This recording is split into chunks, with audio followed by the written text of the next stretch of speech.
गणेशाय नमः। श्री श्री वैद्यनाथो विजयते तराम।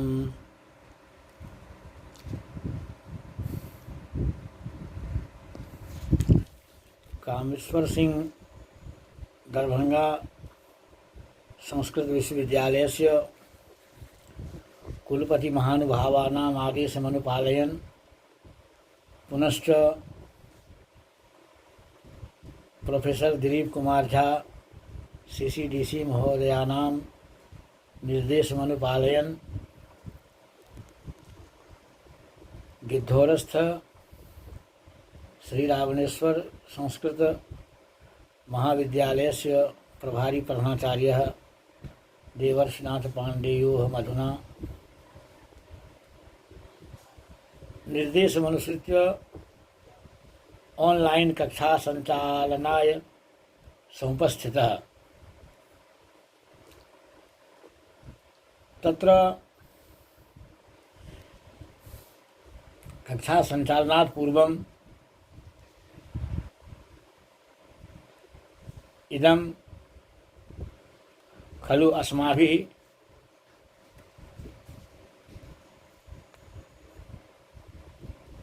ध्यातव्यं चिन्तनीयं यद् भवन्तः विजानन्त्येव यदधुना कोरोना रोगस्य उन्मूलनं विधातुं सर्वकारः बहुविधोपायान् प्रकुर्वन् दृश्यते।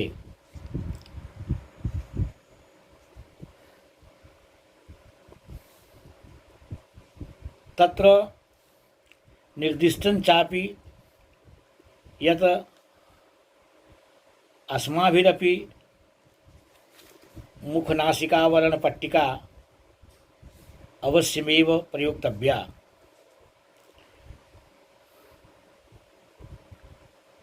या खलु आङ्ग्लभाषायां मास्क इति नाम्ना व्यपदिश्यते, सहैव पुनः पुनः करप्रक्षालनं पारस्परिक दूरवर्तित्वानुपालनं च अवश्यमेव विधेयम्। अस्तु, अद्य अध्यापनप्रसंगे शास्त्री कक्षाया पाठ्यग्रन्थत्वेन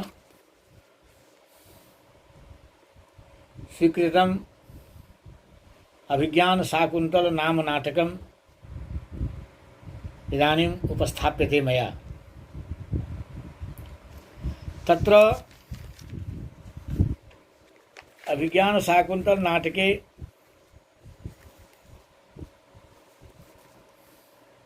एतत् पूर्वं यद् मया अध्यापितं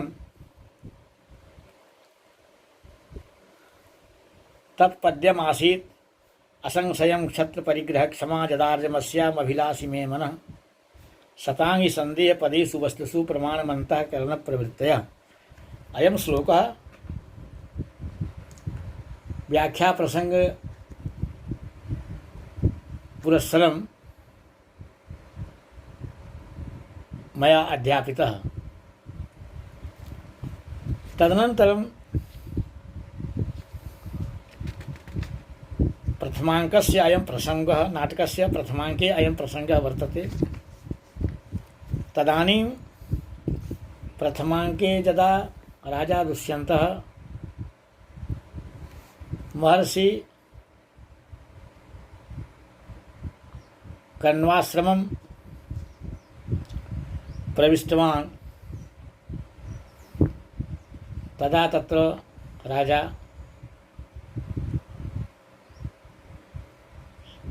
सखिभिः सह शकुन्तलां विलोकयामास। जा खलु लतापादपादीन् घटोदकेन सिञ्चति स्म तदानीं शकुन्तला खलु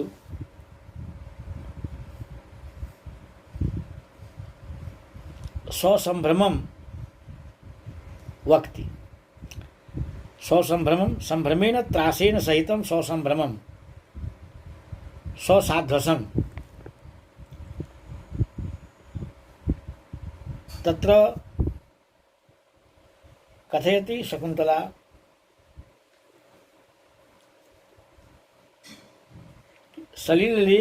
सलिलसेक संभ्रांतो अम्मो सलिलसेक संभ्रमोद्गतो नवमालिकामुज्झित्वा वदनं मे मधुकरो भी वर्तते इति भ्रमरबाधां रूपयति।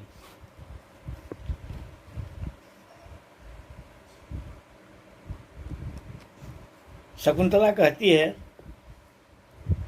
जल सींचने से घबरा करके सलील सेक संभ्रमोद्गतो, वो जल सींच रही थी उस समय लता पादपों में, छोटी छोटी लताओं को।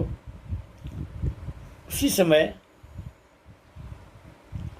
वो कहती है कि जब उन्होंने देखा कि एक उड़ा हुआ भ्रमर उनकी ओर आ रहा है, तब वो कहती हैं कि यह भंवरा नवमालिका को छोड़कर, नवमालिका मुज्झित्वा, नवमालिका नामनीम लताम विहाय परित्यज्य मे मम वदनम पद्मगंधि मुखम अभिवर्तते लोभात अनुधावती समागच्छति।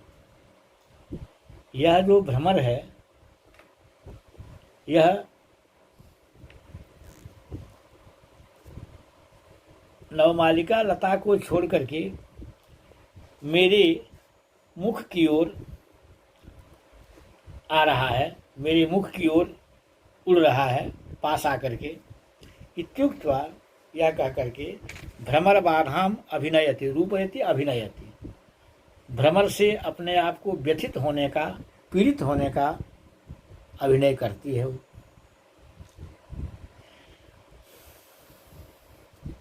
उसी समय राजा शकुंतला को देख करके सस्पृहम विलोक्य, स्पृहा के साथ, अभिलाषा के साथ शकुंतला को देख करके राजा दुष्यंत, जब भ्रमर बाधा का अभिनय करती है शकुंतला, तब यदा शकुंतला तदानीं भ्रमर बाधाम अभिनयति तदा राजा दुष्यन्तः नाटकस्य नायकः किं करोति तदानीं किं विदधाति।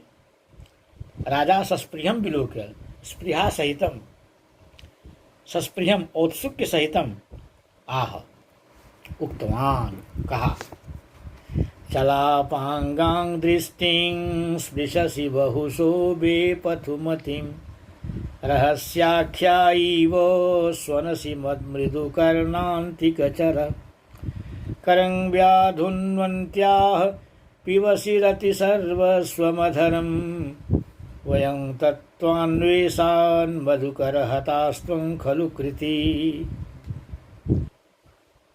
अत्र प्रसंगः प्रथमम्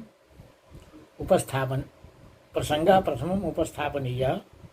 अयं श्लोकः कविकुलावतंस महाकवि कालिदास विरचितस्य अभिज्ञानशाकुन्तल नाटकस्य प्रथमाङ्कात् समुद्धृतः। अस्मिन् श्लोके महाकवि कालिदासः कण्वाश्रमस्थायाः शकुन्तलायाः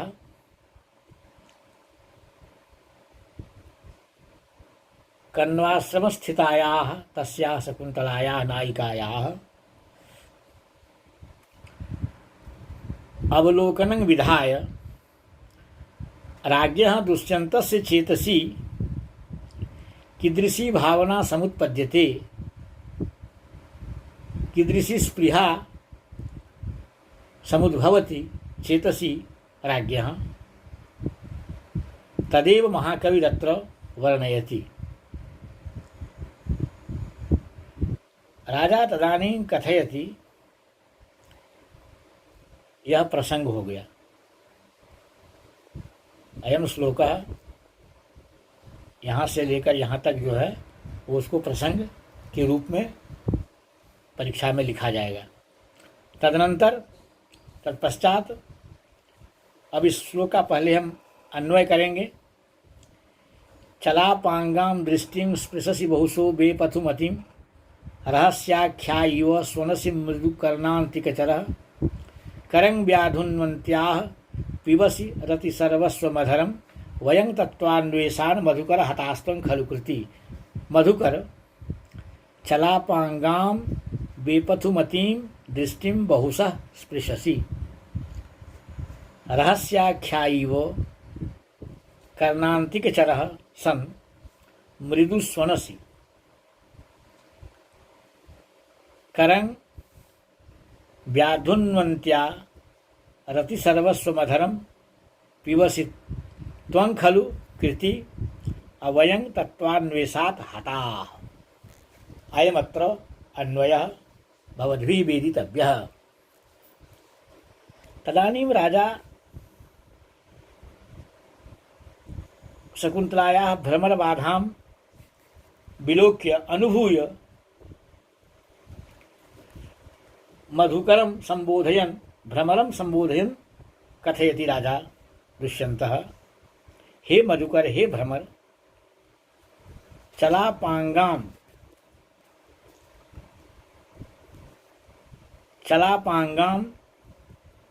चंचललोचनान्तां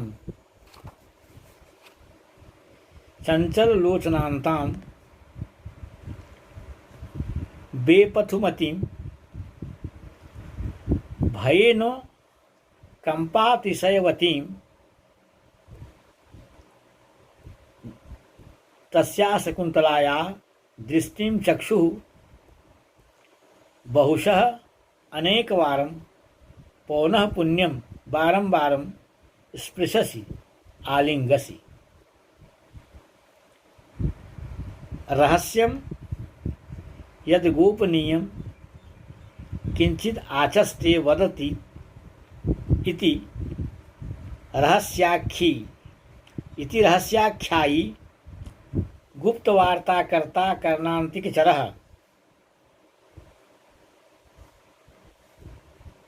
कर्णयोः श्रवणयोः अन्तिके समीपे चरति इति कर्णान्तिकचरः मृदु मधुरं मंदाक्षरं स्वनसि शब्दायसे शब्दं करोसि मंत्रयसे।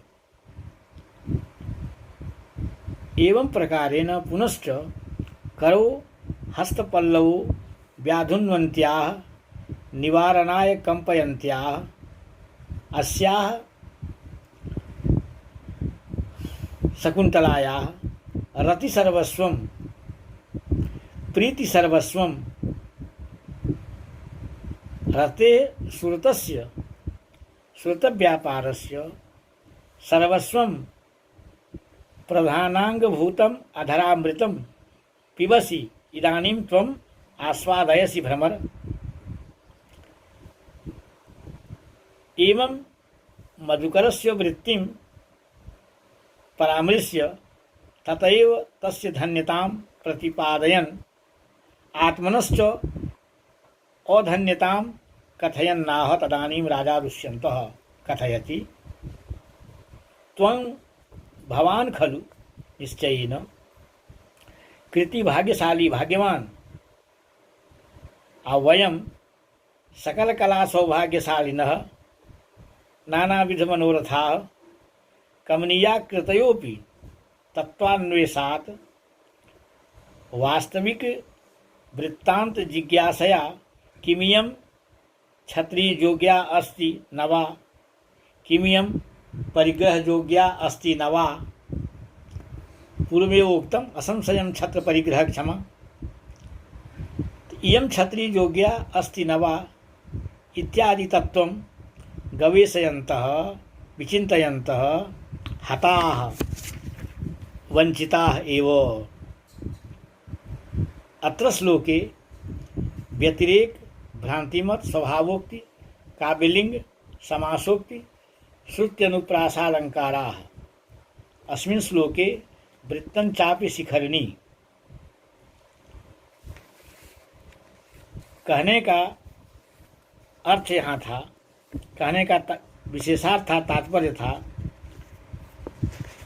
कि हे भ्रमर, तुम चंचल कटाक्ष वाली और कांपती हुई इस मनोहारिणी बाला शकुंतला के नेत्रों का बार बार चुंबन करता है। इसके कानों के पास जाकर मानो कोई रहस्य की कहने के लिए तू बार बार मधुर गुंजान भी करता है, और हाथ हिलाती हुई बाला शकुंतला के रति सर्वस्व स्वरूप अधोष्ठ का भी तू पान करता है। अतः सच्चा आनंद तो तू ही प्राप्त कर रहा है, तू धन्य है। मैं तो यह मेरे योग्य है या नहीं, यह ग्रहण करने योग्य है या नहीं, कहीं यह ब्राह्मण की तो कन्या नहीं है, यही विचार करता हुआ इस सुख से वंचित ही रह गया। तू बड़ा ही भाग्यवान है, क्योंकि इसका जो है आस्वादन, आनंद का आस्वादन स्वयं तुम कर रहे हो, जबकि मैं वंचित हो चुका हूँ। समिति।